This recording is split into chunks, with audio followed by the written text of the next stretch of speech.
Ridiculous. Okay, let's talk about your BBC. I have a tape of a BBC reporter broadcasting directly back to England talking about a third building has collapsed. World Trade Center Building 7 talks for 7 minutes. All the while she's talking, World Trade Center Building 7 is still standing right behind her. It didn't fall for another half hour, yet they were doing a pre-broadcast back to England that, yes, it's true, that this building fell and it hadn't fallen yet. If you're trying to make out the British Broadcasting Company, one of the most respected news organisations in the world, was inventing huge buildings falling over, you need to have a break, Jesse. We'll come back after the break and we'll talk about Israel and Iran. Are you kidding me? This is a fact, my friend.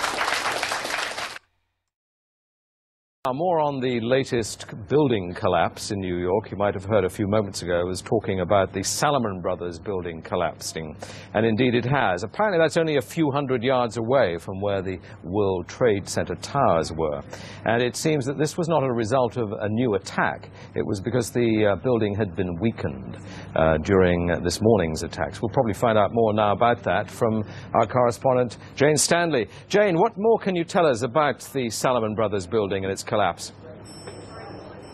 Well, only really what you already know. Details are very, very sketchy. There's almost a sense downtown in New York behind me, down by the World Trade Centers, of just an area completely closed off as the rescue workers try to do their job. But this isn't the first building that has suffered as a result. We know that part of the Marriott Hotel next to the World Trade Center also collapsed as a result of this huge amount of falling debris from 110 floors of the two twin towers of the World Trade Center.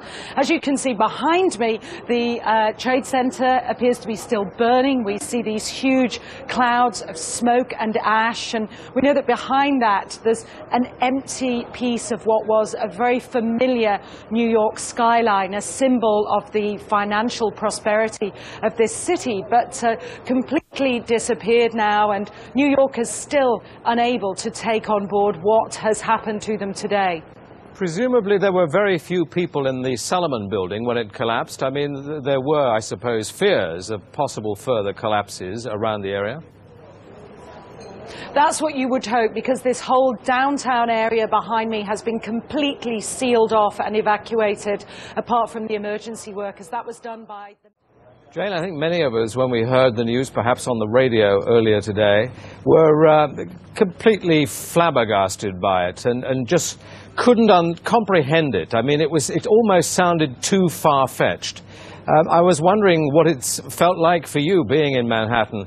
Well, unfortunately, I think we've lost the line with Jane Stanley in Manhattan. Perhaps we can rejoin her and follow that up later.